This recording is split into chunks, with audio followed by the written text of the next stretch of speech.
beberapa manajemen itu mengatur ya, bagaimana cara ngatur waktu. Tips ya, tips mengatur Waktu. biar waktunya teratur itu bagaimana? Perlu tidak waktunya diatur? Perlu. Kalau waktunya diatur saja kadang tidak teratur ya, apalagi tidak diatur. Misalnya ya, ngajinya sore ini harus ngaji, ternyata habis asar masih sepak bola, kira-kira jadi ngaji apa enggak? Enggak jadi ngaji ya kan? Kenapa? Jam 4 ngaji ya, habis asar masih sepak bola. Jadi ngaji apa enggak? Tidak jadi ngaji. Kenapa? Karena tidak diatur. Nah, karena jadi diatur. Besok pagi misalnya sekolah, ya, ternyata Kelvin jam 12 masih main game. Misalnya ya. Besok ngantuk enggak kira-kira? Ngantuk. Kalau ngantuk, sekolahnya tidak efektif, tidak dapat ilmu. Ini kalau waktunya tidak diatur, walhasil agendanya jadi berantakan. Ya, semuanya jadi berantakan semuanya. Sarapannya kesiangan, mandinya kesiangan, ya toh? Berangkatnya kesiangan, datangnya ke sekolah kesiangan, berantakan semuanya. Gara-gara apa? Tidak mengatur waktu. Nah, maka Nabi SAW mengajarkan bagaimana salah satu cara mengatur waktu, ya, yaitu dengan meninggalkan hal-hal yang tidak bermanfaat. Ya, kalau kita dirasa melakukan sesuatu itu kok tidak ada manfaatnya, tinggalkan. Ya, waktunya istirahat, masih nonton TV, manfaat ada TV-nya? Tidak manfaat, harus segera ditinggalkan karena itu waktunya istirahat. Waktunya ngaji, tidak ngaji, tapi apa? Cuma jalan-jalan, tamasya, ya. Padahal sudah sering tamasya, ya. Manfaat mana tamasya sama ngaji? Manfaat ngaji. Makanya Nabi mengatakan dalam sabdanya, ya, An Abi Hurairah radhiyallahu anhu qala Rasulullah sallallahu alaihi wasallam min husni islamil mar'i tarkuhu ma la ya'nihi. Ya. Dari Abu Hurairah, semoga Allah meridainya, tidak bermanfaat. Jadi orang itu kalau Islamnya baik, ya Rafa ya. Misalnya Rafa ini anak yang soleh. Soleh apa solihah? Oh, soleh ya. Rafa tidak yang soleh.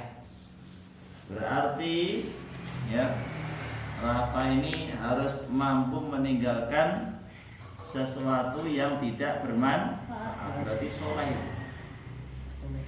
Mbak Salma solihah. Kenapa?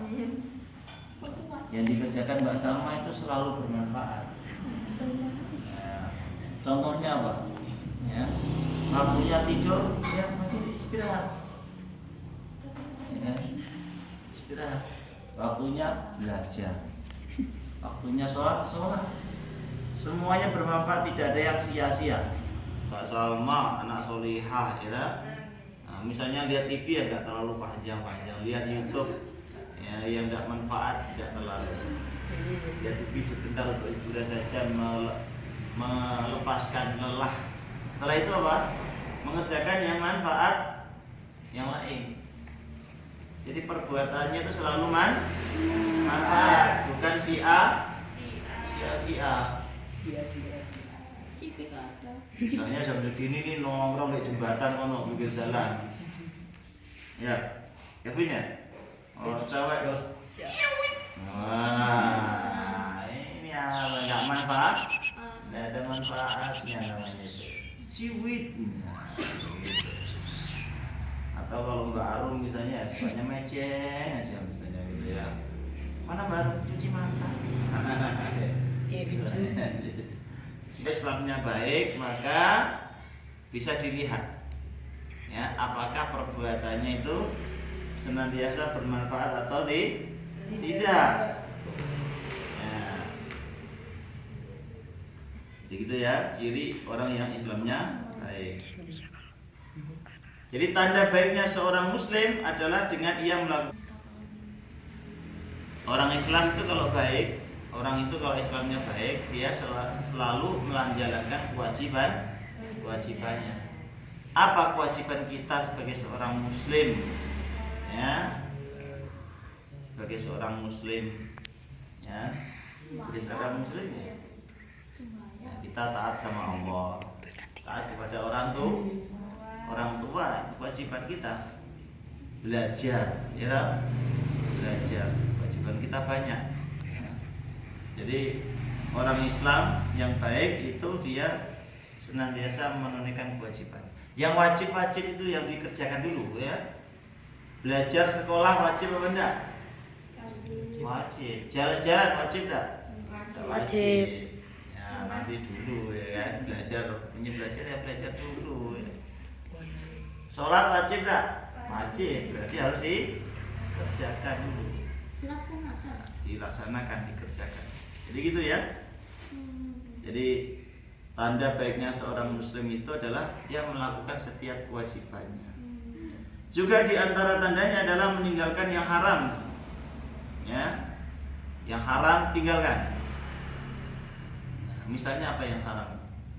Nabi bersabda, "Al-muslimu man salimal muslimuna min lisanihi wa yadihi." Seorang muslim yang baik itu yang bisa menjaga keselamatan saudaranya dari lisan dan tangannya. Tuh, orang muslim yang baik ya. Orang muslim yang baik itu yang bisa menjaga saudaranya sesama muslim dari kejahatan lisan dan tangannya. Contoh ya. Ini Hafid. Hafid ini kalau di sampingnya siapa? Juan. Tidak nyaman. Kenapa? Mesti Juan ini suka mukul. Misalnya ya, suka mukul. Jadi Hafid gak selamat dari tangannya Juan. Nah,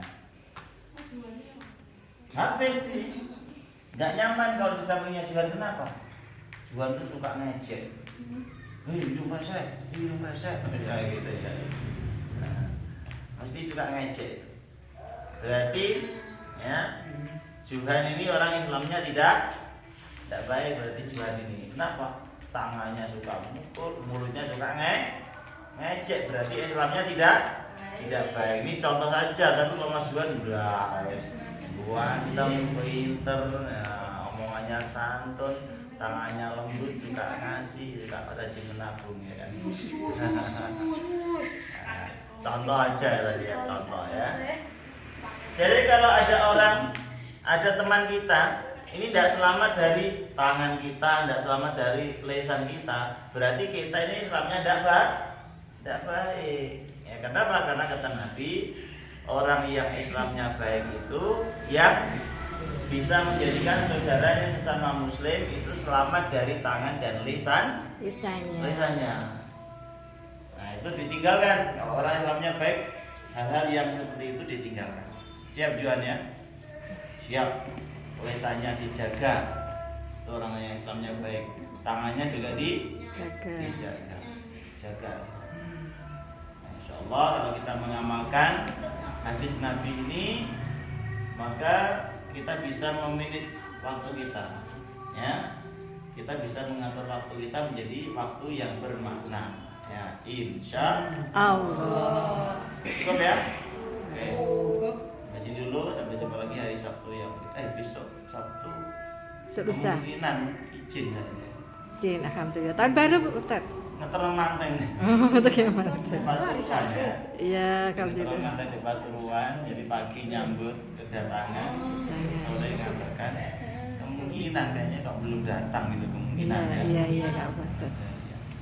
Baik, kita akhiri dengan doa untuk majelis. Subhanakallahumma wa bihamdika asyhadu an la ilaha illa anta astaghfiruka wa atubu ilaik. Waalaikumsalam warahmatullahi wabarakatuh. Waalaikumsalam.